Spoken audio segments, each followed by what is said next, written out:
Welcome to my YouTube channel M Behusita Mishra. आज हम आपको प्लेटो के बारे में बताएंगे। तो प्लेटो का जो प्रारंभिक नाम था उनका था एरिस्थोक्लीज और इनके जो गुरु थे उनका नाम सुकरात था। और प्लेटो का जन्म 428 ईसा पूर्व में हुआ था और इनकी मृत्यु जो हुई थी 347 ईसा पूर्व में हुई थी।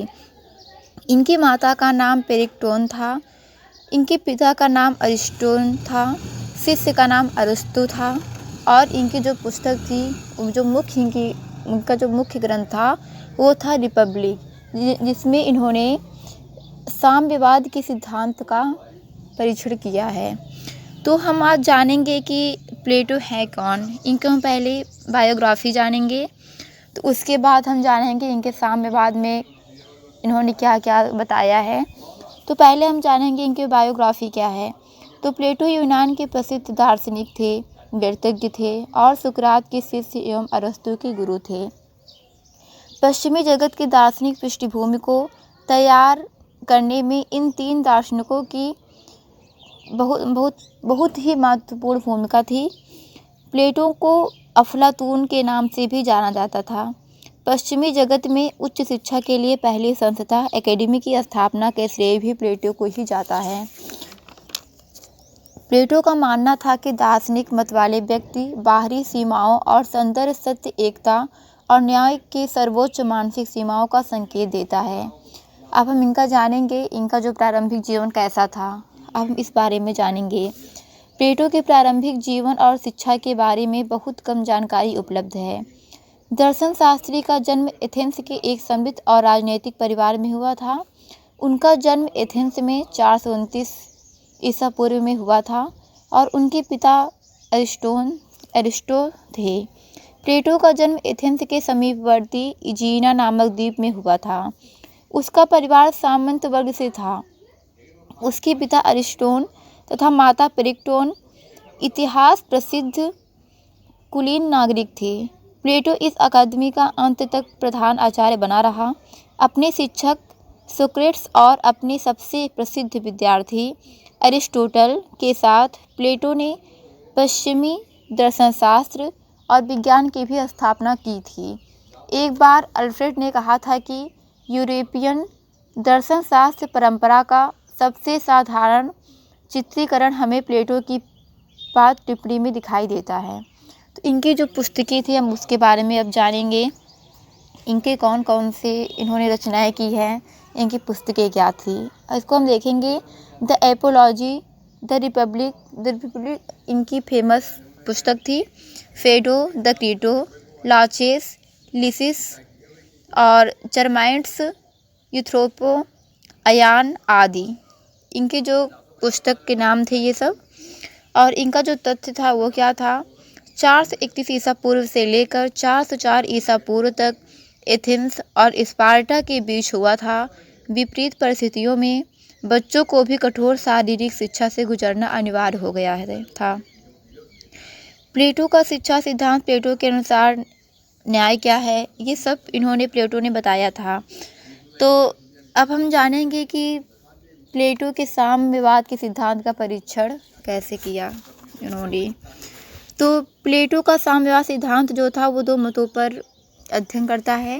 पहला तो था संपत्ति का साम्यवाद और दूसरा था परिवार का साम्यवाद। तो इनके जो साम्यवाद के वो थे, प्लेटो अपने साम्यवाद को राज्य के दो अल्पसंख्यक वर्गों में विभाजित किया है। शासकों तथा सैनिकों तक ही सीमित रखता है। वह तृतीय बड़े वर्ग अर्थात जनसाधारण के लिए साम्यवादी व्यवस्था को आवश्यकता महसूस नहीं करता। प्लेटो की यह साम्यवादी योजना दो भागों में विभाजित है। पहला है प्लेटो का साम्यवाद, दूसरा है परिवार अथवा स्त्रियों का साम्यवाद। तो हम पहला देखेंगे प्लेटो संपत्ति का साम्यवादी सिद्धांत क्या है, संपत्ति के साम्यवाद की आलोचना क्या है। तो संपत्ति का जो साम्यवाद है पहले हम उसको जानेंगे। तो प्लेटो शासकों और सैनिकों के लिए संपत्ति का निषेध करता है। वह चाहता है कि किसी की कोई संपत्ति ना हो। अगर किसी की कोई संपत्ति रहेगी तो वो इंसान लालची हो जाएगा, तानाशाही हो जाएगा और दूसरों पे अत्याचार करेगा। वह इन दोनों वर्गों को सामूहिक रूप से राज्य के अभिभावक के नाम से भी संबोधित करता है। उसका विश्वास है कि संपत्ति एक बहुत बड़ा आकर्षण है। प्लेटो जो है उनका मानना था कि संपत्ति एक बहुत बड़ा आकर्षण है। संपत्ति की ओर लोग अपने को अग्रसर करते हैं। उसके लिए लोग कुछ भी कर सकते हैं, किसी का भी वध भी कर सकते हैं संपत्ति के लिए। तो जो किसी भी व्यक्ति को अपने पद से विचलित कर सकती है। संपत्ति पर शासकों का व्यक्तिगत स्वामित्व समाप्त किया जाना चाहिए, जिससे उसके मन और मस्तिष्क की संपत्ति के प्रति मोह को मिटाया जा सके। वह शासकों के लिए धन या संपत्ति को अनैतिक बतलाते हुए कहता है कि एक व्यक्ति के हाथ में संपत्ति और शासन की शक्ति केंद्रित रहने से वह प्रतिभ्रष्ट होकर भीषण परिस्थितियां उत्पन्न कर सकता है। अतः संपत्ति की शक्ति को शासक की संपत्ति से अलग रखना ही श्रेयस्कर होगा। शासक तथा सैनिक वर्ग निजी संपत्ति के अधिकारी नहीं बन सकते हैं। व्यक्तिगत या सामूहिक रूप से इनका 1 इंच भूमि पर भी स्वामित्व नहीं होना चाहिए। भूमि तथा उसकी पैदावार के केवल उत्पादक ही अधिकारी हैं। अभिभावक वर्ग के पास अपनी निजी घर भी नहीं होनी चाहिए। प्लेटो इनके लिए ऐसे शिविरों में रहने की व्यवस्था करता है जो सदैव खुले एवं सार्वजनिक हों। प्लेटो के उपरोक्त कथन में संपत्ति के साम्यवाद के राजनीतिक तथा व्यवहारिक आधार पर जोर दिया गया है। इससे उसकी यह मान्यता प्रकट होती है कि आर्थिक और राजनीतिक दोनों प्रकार की शक्तियों की प्रभुता शासक वर्ग को भ्रष्ट करती है। राजनैतिक और आर्थिक उद्देश्यों को अलग अलग रखते हुए प्लेटो चाहता है कि आर्थिक क्रियाओं में लगे हुए व्यक्ति की राजनीतिक शक्ति में कोई भाग न ले और जो राजनीतिक सत्ता के स्वामी हों वे कोई आर्थिक हित में भी न रहें। जैसा कि सेबाइन ने भी लिखा है कि प्लेटो के साम्यवाद का मुख्य उद्देश्य राजनीतिक है। प्लेटो के साम्यवाद का प्रेरक तत्व आज के साम्यवादी काल्पनिक राज्यों के प्रेरक तत्व से बिल्कुल विपरीत है। प्लेटो आर्थिक समानता प्राप्त करने के लिए शासन का उपयोग नहीं करता है। वह शासक के एक विक्षोभकारी तत्व को हटाने के लिए आर्थिक समानता स्थापित करना चाहता है। तो ये तो था प्लेटो का संपत्ति का साम्यवाद। अब हम देखेंगे प्लेटो स्त्रियों का साम्यवादी सिद्धांत। स्त्रियों के साम्यवाद की आलोचना। तो परिवार अथवा पत्नियों का साम्यवाद क्या था, इसको हम जानेंगे।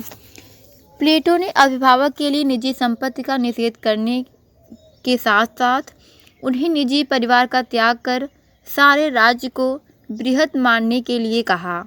प्लेटो ने कहा कि किसी का कोई परिवार नहीं होगा, किसी की कोई पत्नी नहीं होगी, किसी का कोई बच्चा नहीं होगा।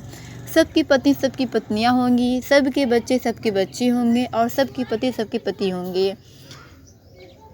उनका ये मानना ही बहुत ही गलत था, क्योंकि इस तरह से बहुत सारे गलत संबंध भी स्थापित हो सकते थे।